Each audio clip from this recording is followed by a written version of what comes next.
Hello students, welcome to the new chapter hydrogen. Now first of all, the position of hydrogen in the periodic table is very controversial. अब ये क्यों होती है? क्योंकि जो hydrogen होता है उसकी बहुत सारी प्रॉपर्टीज तो एल्कली मेटल से रिजेंबल करती हैं और बहुत सारी प्रॉपर्टीज जो होती हैं वो हेलोजन से रिजेंबल करती हैं और इसके अलावा भी बहुत सारी प्रॉपर्टीज ऐसी होती हैं ना तो वो एल्कली मेटल से रिजेंबल करती हैं और ना ही वो हेलोजन से रिजेंबल करती हैं। तो अब हमें जो इस टॉपिक में सीखना है या पढ़ना है वो हम ये देखेंगे कि कौन कौन सी ऐसी प्रॉपर्टीज हैं जो हाइड्रोजन एल्कली मेटल से रिजेंबल करता है। The first one is the electronic configuration. अगर हम हाइड्रोजन और एल्कली मेटल्स का इलेक्ट्रॉनिक कॉन्फ़िगरेशन देखें तो आप देखोगे कि दोनों ही 1 इलेक्ट्रॉन कंटेन करते हैं in their valence electrons. The second is the formation of a unipositive cation.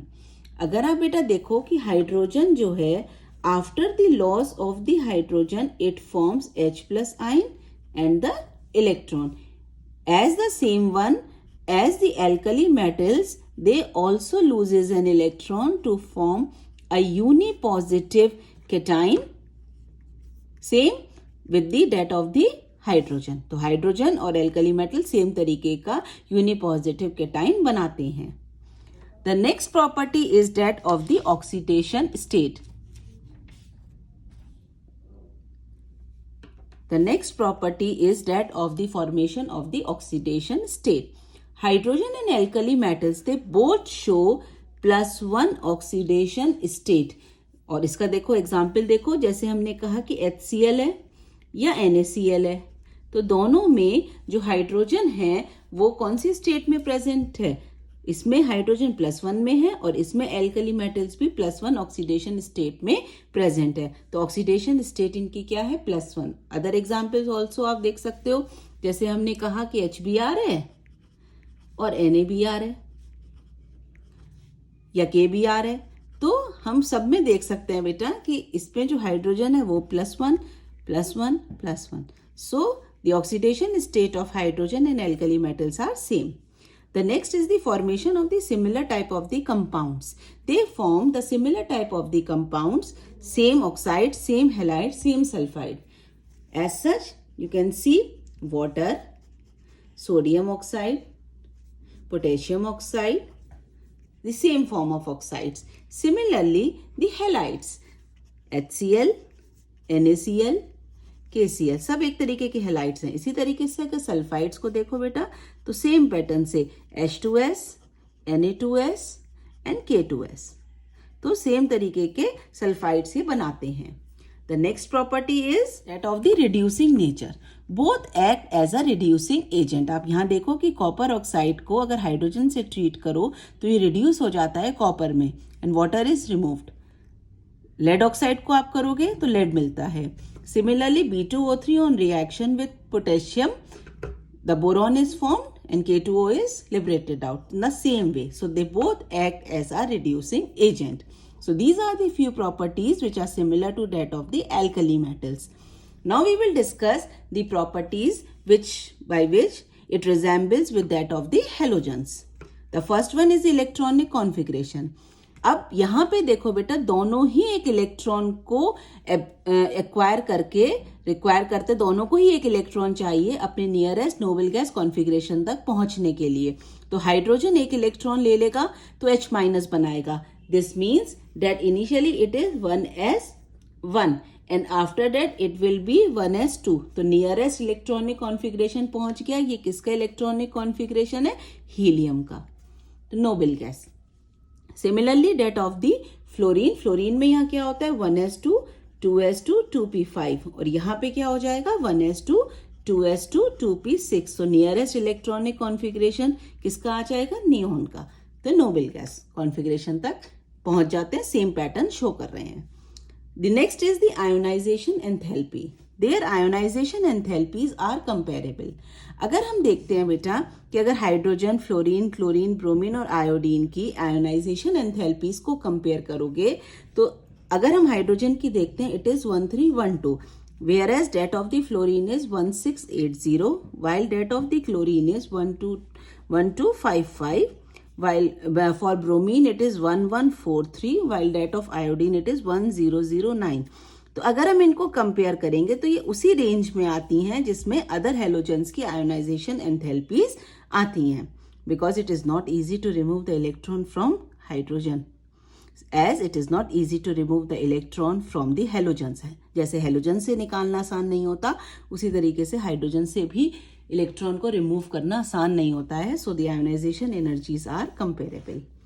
The next property is formation of the uninegative anion. They both form the uninegative anion A-1, है ना. जैसे hydrogen easily accepts an electron to form H-, in the same way fluorine accepts an electron to form F-, chlorine accepts an electron to form Cl-. तो उसी pattern पे ये है कि ये uninegative anion बना लेता है. The next is the non-metallic character. Both hydrogen and halogens are typical non-metals. They both are non-metals. और जबकि alkali metals जो होते हैं वो alkali metals, they are metals, but hydrogen is a non-metal. So it resembles with that of the halogens. The next is diatomic nature. Both hydrogen and halogen exist as a diatomic nature. In nature कैसे diatomic molecules की तरह nature में exist करते हैं, बिल्कुल उसी तरीके से बेटा. देखो जैसे H2, F2, Cl2, Br2, है ना. तो ये सब I2, तो इस तरीके से जैसे ये डायटोमिक मॉलिक्यूल्स की तरह एग्जिस्ट करते हैं नेचर में, उसी तरीके से हाइड्रोजन भी एग्जिस्ट करता है H2 की तरह. The next is both combine with metals and show -1 oxidation state ना. दोनों ही -1 ऑक्सीडेशन स्टेट शो करते हैं. एग्जाम्पल देखो बेटा, जैसे NaH है ना. तो NaH में यहाँ पे आप देखोगे अगर हाइड्रोजन का ऑक्सीडेशन स्टेट देखो तो ये -1 है. बिल्कुल उसी तरीके से अगर हम NaCl में देखते हैं तो Cl की क्या है, -1. तो यहाँ पे ये दोनों ही -1 ऑक्सीडेशन स्टेट शो कर रहे हैं. ऐसे ही आप एक और एग्जाम्पल देख सकते हो, calcium hydride and calcium chloride. Here also hydrogen is present in -1. It is also in -1 oxidation state. The next is the property which is similar to that of the halogens is the liberation at anode. अगर हम कोई भी salt लेते हैं बेटा, hydrogen का ले लो चाहे हेलोजन का ले लो, और उसकी रिएक्शन अगर हम एल्कली मेटल से कराते हैं, if they are electrolysed in the molten state, then hydrogen as well as halogens are liberated at anode. Means क्या कि सोडियम हाइड्राइड है, सोडियम हाइड्राइड की इलेक्ट्रोलाइसिस कराते हैं हम, इलेक्ट्रोलाइसिस, तो हमें जो है सोडियम मिलेगा और हाइड्रोजन मिलेगा, और ये जो हाइड्रोजन होगा ये एनोड पे लिबरेट आउट हो जाएगा. बैलेंस करो इक्वेशन को, so it will B 2Na. Similarly अगर हम NaCl को कराते हैं बेटा, NaCl again it is in the liquid form, electrolysis करा रहे हैं, it will be forming 2Na plus Cl2. ये भी लिबरेट आउट होगा at anode. So this means that they show the same property. The next one is the formation of ionic compounds. Hydrogen combines with the highly reactive alkali and alkaline earth metals to form the ionic hydrides. जैसे हमने कहा कि sodium जो है alkali metal है, इससे hydrogen react करता है to form the sodium hydride. Balance करेंगे तो इक्वेशन आ जाएगी ये. So it forms the ionic hydrides. इसी तरीके से बेटा अगर आप हेलोजन को कंबाइन करते हो तो हेलोजन भी किस तरीके से रिएक्ट करता है, 2 times NaCl. और एग्जाम्पल लेते हैं बेटा, जैसे मानो सपोज करो कैल्शियम लिया, हाइड्रोजन से ट्रीट करोगे, it forms calcium hydride. Similar way में अगर हम कैल्शियम को क्लोरीन से ट्रीट करते हैं तो इट फॉर्म्स कैल्शियम क्लोराइड. तो ये सेम पैटर्न फॉलो करते हैं, दोनों एक ही तरीके से रिएक्ट करते हैं और ये दोनों ही आयनिक हेलाइड्स बनाते हैं. आयनिक हेलाइड मीन्स कि अगर आप यहाँ देखो बेटा तो Na plus H plus minus, यहाँ 2+ आ जाएगा बेटा, ये माइनस है, माइनस माइनस हो जाते, 2 क्लोरीन है ना, और यहाँ पे भी +2. सो it forms the ionic halides. Next comes the formation of the covalent compounds. They both form the covalent compounds. अगर हम हाइड्रोजन के covalent compounds देखते हैं तो आप देख सकते हो, जैसे सपोज करो this is your CH4, SiH4, silane, ammonia, और यहाँ पे आप क्लोरीन के देखो बेटा, तो CCl4, SiCl4, NCl3, तो वो उसी तरीके से पैटर्न से रिएक्शन फॉलो करते हैं, कोवेलेंट कंपाउंड्स भी बनाते हैं. The next is the substitution reactions. In many compounds hydrogen and halogen can be mutually replaced easily. मतलब बार बार हम इनको रिप्लेस कर सकते हैं. जैसे हमने कहा कि अगर हम कहते हैं कि CH4 है, Cl2 से रिएक्ट करो लाइट की प्रेजेंस में, HNu की प्रेजेंस में, it forms CH3Cl plus HCl.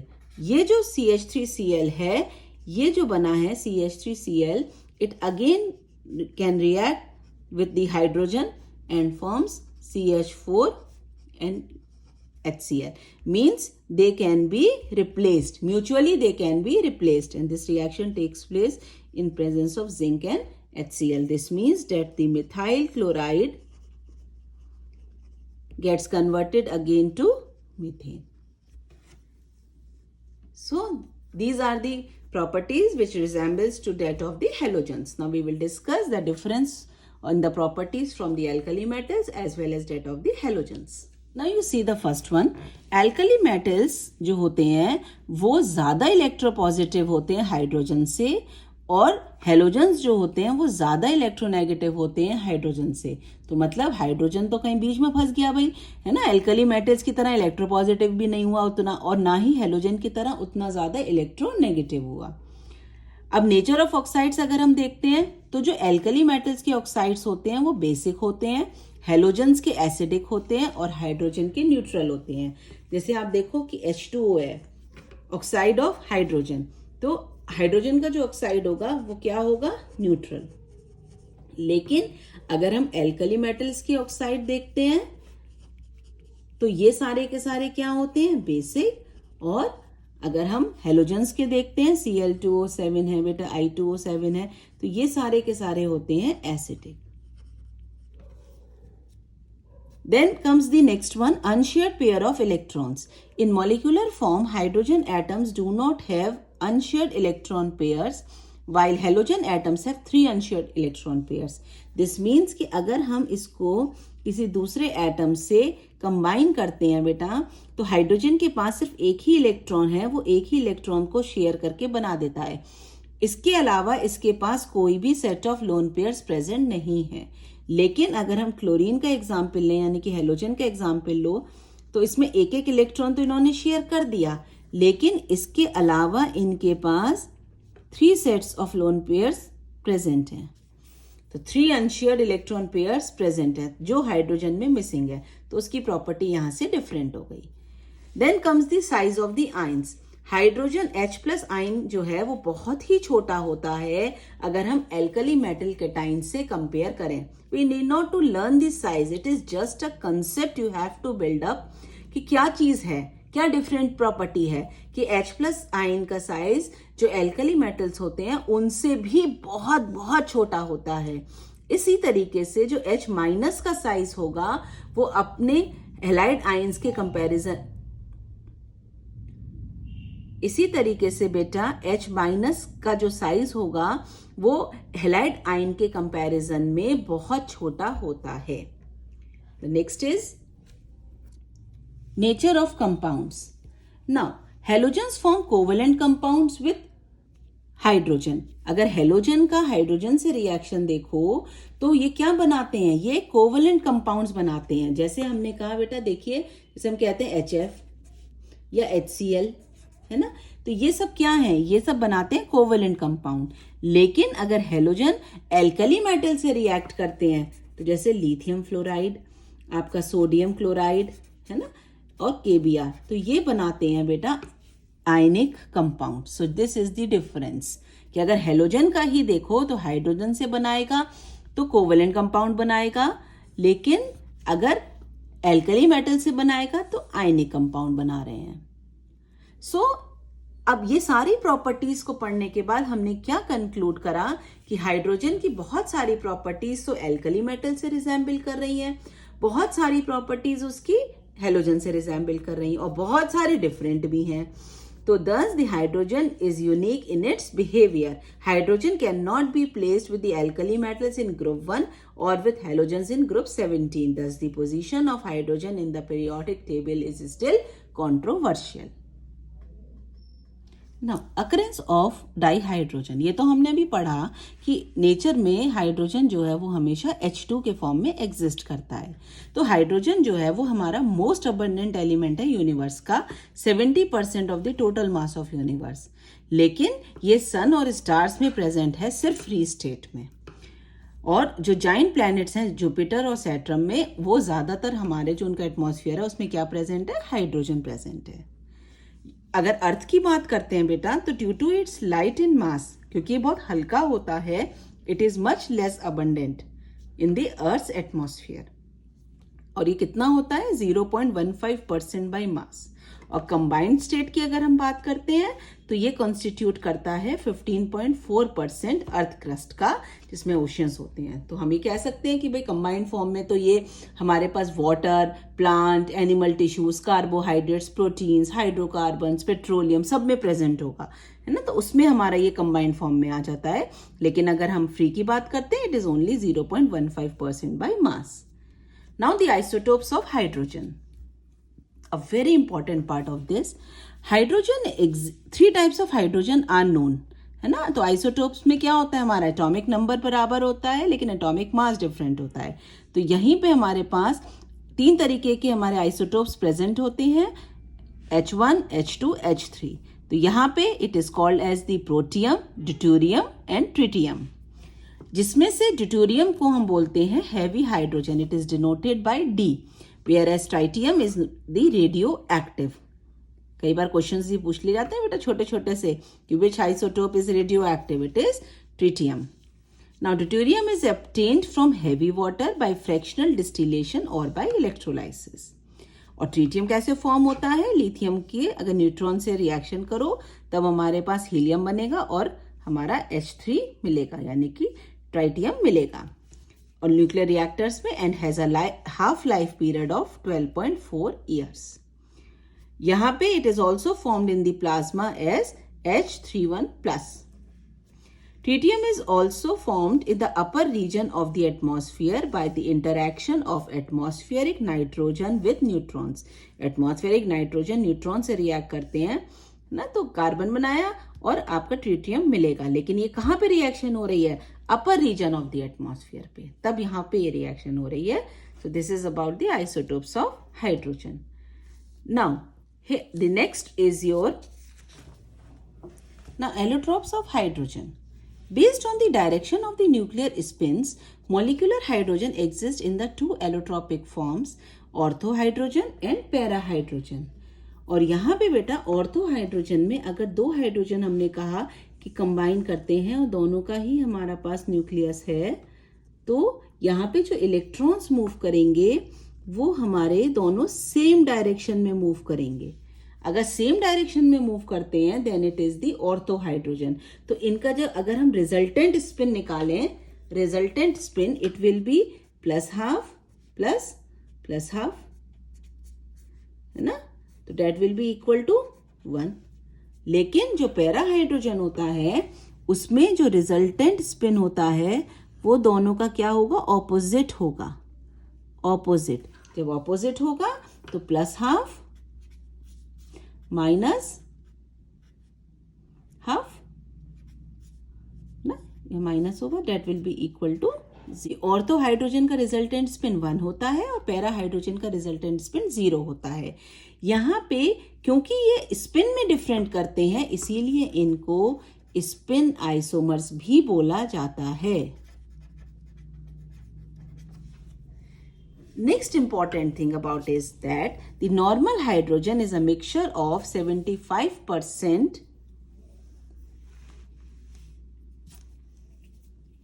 Next important thing is that normal hydrogen is a mixture of 75% ortho and 25% para. Both forms have different physical properties but similar chemical properties. Similar physical properties different है लेकिन chemical properties same होंगी। and they can be separated by chromatographic technique. Chromatographic technique से हम इनको separate कर सकते हैं. अगर थर्मल कंडक्टिविटी की बात करोगे बेटा तो ऑर्थो की थर्मल कंडक्टिविटी ज्यादा होती है पैरा के फॉर्म से.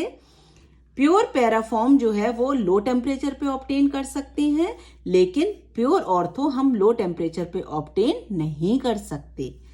वो रूम टेम्परेचर पे ऑर्थो स्टेबल होता है पैरा फॉर्म से. So these are the few points related to the ortho and para hydrogen. These are known as allotropes of hydrogen. Next comes occluded hydrogen. अब बेटा देखो, occlusion का मतलब होता है absorption of a substance from a gaseous medium by solids.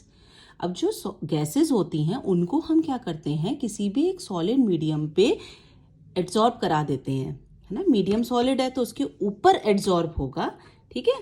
तो अब यहाँ पे जो ऑक्लूशन का मीनिंग है वो एब्जॉर्प्शन आता है, लेकिन एक्चुअली में क्या होता है, ये एब्जॉर्प्शन आता है, उनके सरफेस पे एब्जॉर्ब हो जाता है. तो यहाँ पे जो सर्टेन मेटल्स होते हैं जैसे आपका platinum, cobalt, nickel, gold etcetera, ये क्या करते हैं, ये बहुत सारी क्वांटिटीज हाइड्रोजन की एब्जॉर्ब कर लेते हैं either at the room temperature और एट हाई टेम्परेचर. अब अगर इन्हीं मेटल्स को हम कोलॉइडल फॉर्म में ले आए, छोटे छोटे पीसेस के फॉर्म में अगर हम इसको ले आते हैं तो ये एब्जॉर्ब करते हैं 2950 times its own volume of hydrogen. यानी कि अगर उनको छोटे पार्टिकल्स में कर दीजिए, कोलॉइडल पार्टिकल्स बना दीजिए उनके, तो एब्जॉर्प्शन ऑफ हाइड्रोजन बहुत ज़्यादा हो जाता है. और अगर खाली मेटल लीजिए तो वो 1000 टाइम्स ही एब्जॉर्ब कर पाता है इट्स ओन वॉल्यूम.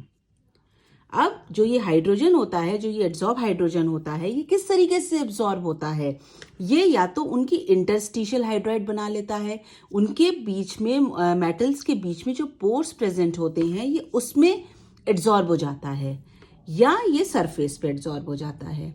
तो इंटरस्टिशियल हाइड्राइड अंदर घुस जाएगा या फिर वो सरफेस पे एड्सॉर्ब हो जाएगा. जब सरफेस पे एड्सॉर्ब हो जाता है तो इसी को हम बोलते हैं ऑक्लूडेड हाइड्रोजन.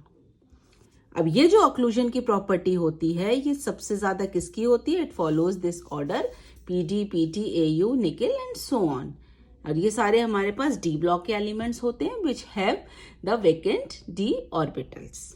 उनके पास इलेक्ट्रॉन्स होते हैं, एक्स्ट्रा स्पेस होती है, तो इस वजह से जो है ये हाइड्रोजन को बहुत ज्यादा अपने ऊपर एब्सॉर्ब करा लेते हैं. Now we will discuss the preparation of hydrogen. Now, preparation of dihydrogen. The first method is that dihydrogen is prepared from water. Now, from water, when it reacts with the different types of the metals. अब metals कैसे हो सकते हैं, या तो बहुत ज़्यादा active हो सकते हैं यानी कि बहुत रिएक्टिव, या लेस रिएक्टिव, या बहुत कम रिएक्टिव. तो इससे जब हम वाटर की रिएक्शन कराते हैं तो अगर एक्टिव मेटल होगा तो सिंपल रूम टेम्परेचर पे रिएक्ट कर जाएगा, लेकिन अगर लेस एक्टिव मेटल होगा तो वो बॉइलिंग वाटर के संग करेगा, और वेरी लेस होगा तो उसको हमें स्टीम की जरूरत पड़ेगी. जैसे हम लिख सकते हैं बेटा कि जैसे सोडियम होता है, सोडियम जो है वो बहुत ज्यादा एक्टिव मेटल है, तो ये सिंपली जो है NaOH और हाइड्रोजन फॉर्म कर देता है रिएक्ट करने पे वाटर से. बैलेंस कर दीजिए इक्वेशन को, it is 2 times. Similarly, calcium is also a very active metal. It simply reacts with water to form calcium hydroxide and hydrogen gas is liberated out. Balance it, so it will be 2 times.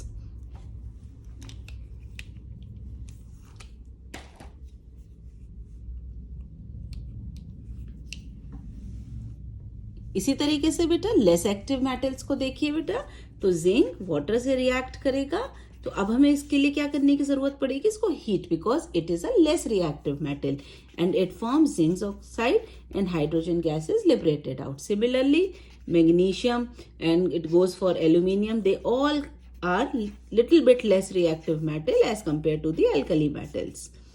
So it forms magnesium oxide, hydrogen gas is liberated out. Similarly, aluminium oxide, again hydrogen gas will be liberated out. If you balance the equation, just see this is a balanced one, while this will be 2 times 3 Al2O3, and you will get the 3 times of hydrogen. Very less reactive metals, they will react with the steam. So very less reactive metals means if iron reacting with water, it forms Fe3O4 and hydrogen gas is liberated out. If you balance it, it becomes 3,4 Fe3O4.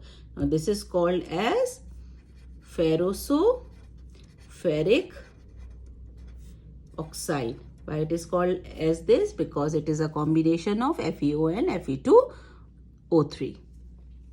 क्या combination है बेटा ये? It is a combination of FeO and Fe2O3.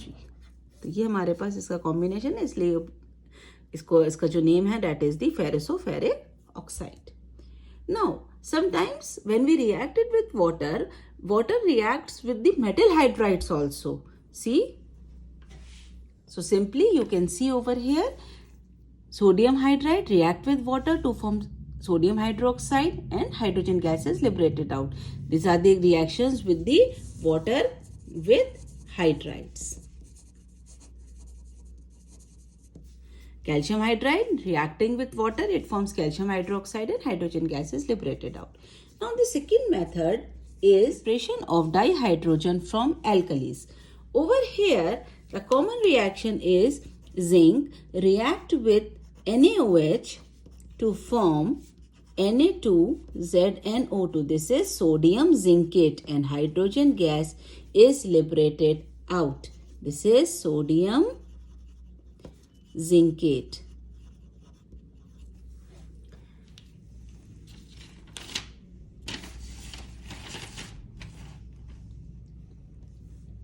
Similarly, if you see over here, the another reaction, that is if tin reacts with NaOH, it forms sodium stenite, Na2SnO2, and again hydrogen gas is liberated out.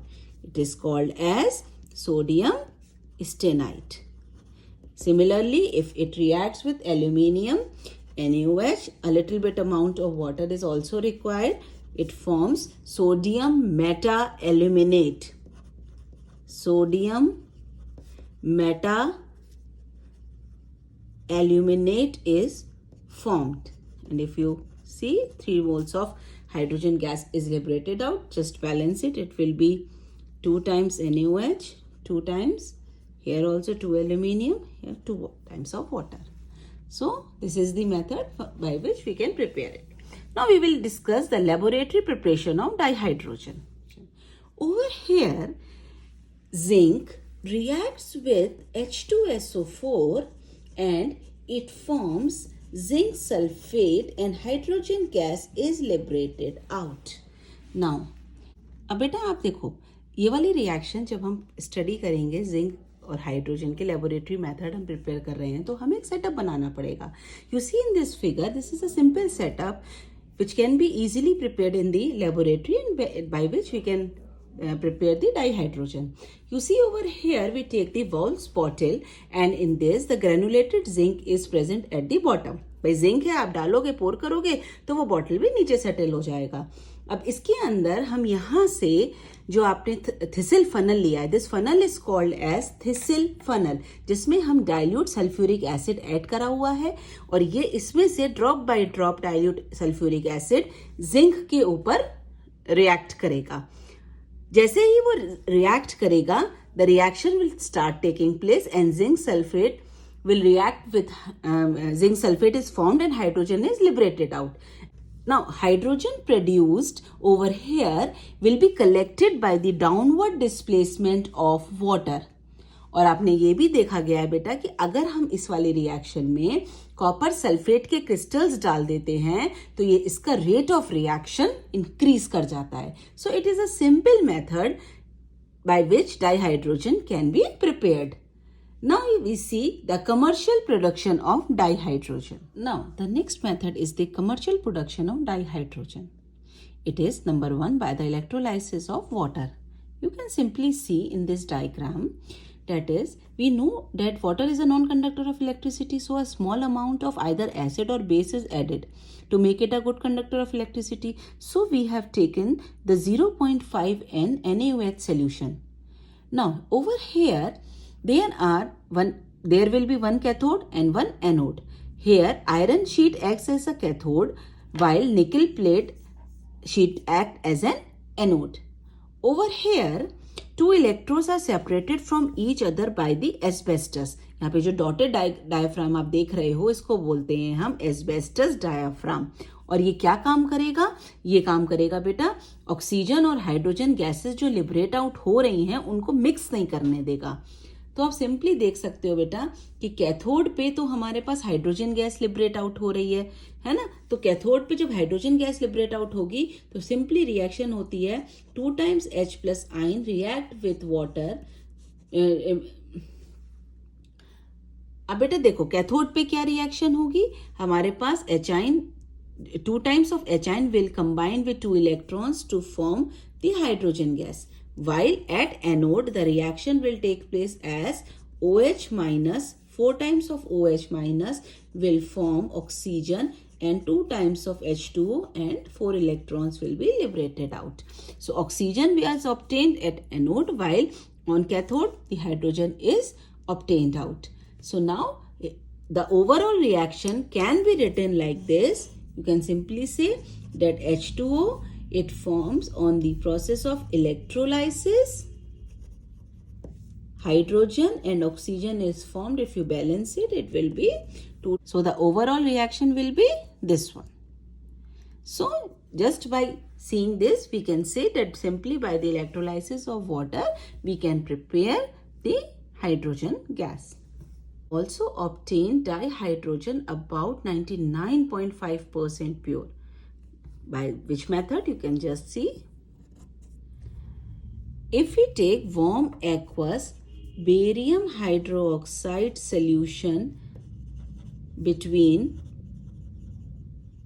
nickel electrodes, then the dihydrogen obtained is 99.95% pure.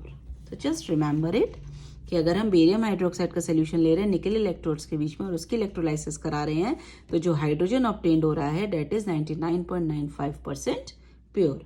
अब बेटा देखो दूसरे method में NaOH हम manufacture कर रहे हैं by the electrolysis of concentrated NaCl solution. इस प्रोसेस में जो हाइड्रोजन गैस हमें मिलती है वो हमें मिल रही है एज अ बाई प्रोडक्ट. तो NaCl सिंपली डिसोसिएट होता है Na प्लस और Cl माइनस में. अगर हम एनोड और कैथोड पे रिएक्शन देखें तो एनोड पे chloride ion will get converted into the Cl2 gas, whereas at cathode water will take up the electrons and will get converted into H2 and 2 times of OH minus. So the overall reaction is this one. Means chlorine and H2 is obtained. Here this H2 will be obtained as a by-product. और जो हमारे पास Na plus ions बचेंगे वो हमारे solution में रह जाते हैं और उनको हम कैसे निकाल लेते हैं, फिर हम उसको by the crystals of NaOH वो क्या बना लेंगे, NaOH के क्रिस्टल्स बना लेंगे और Na प्लस आयन जो है वो in the form of NaOH will be separated out. Now the next important method is from the syn gas. Now you see over here syn gas. अब क्या करना है यहाँ पे हम वाटर नहीं ले रहे, वाटर की जगह हम उसको किस फॉर्म में ले रहे हैं, स्टीम के फॉर्म में ले रहे हैं. When steam reacts with the hydrocarbons और coke at high temperature in the presence of nickel catalyst H2 is produced, hydrogen gas is produced. अब यहाँ पे अगर हम सिंपल कोक लेते हैं कार्बन और वाटर की प्रेजेंस में लोगे तो कार्बन मोनोऑक्साइड और H2 बनेगा.